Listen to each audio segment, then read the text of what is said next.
Alors bien évidemment, les résidences qu'on organise donnent toujours lieu à des concerts un peu exceptionnels, puisque ce sont les premiers qui se déroulent dans la structure et en France.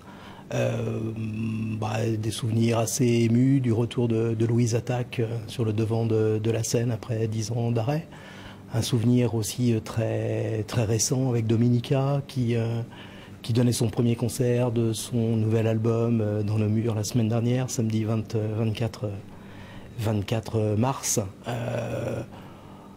Oui, ces moments-là sont forcément un peu singuliers et particuliers puisque ce sont les premiers. Et donc pour l'artiste comme pour les spectateurs, comme pour nous qui avons vécu à leur côté pendant une semaine le temps d'une création, il se passe quelque chose d'un peu magique, d'un peu incroyable. Est-ce que c'est ça la recette de votre succès, c'est d'avoir été au-delà de la musique de niche et de faire un peu de la musique, d'avoir fait venir ici des stars?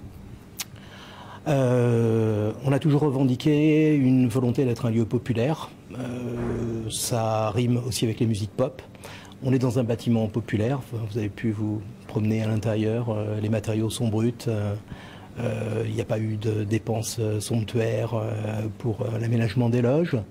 Et donc être populaire, c'est être aussi en phase avec le peuple, être capable d'accueillir effectivement les gens que les spectateurs ont envie de voir et puis de poursuivre ce travail de niche parce que c'est quand même le gros de notre boulot en termes de diffusion. On fait 80% d'artistes découvertes et 20% d'artistes un peu de renom. Mais ces artistes de renom mettent en tous les cas l'accent sur les jeunes pousses, sur les artistes découvertes, sur les artistes en devenir. Et ça a toujours été notre pari. Et je crois que ce pari, il est en partie réussi, je crois.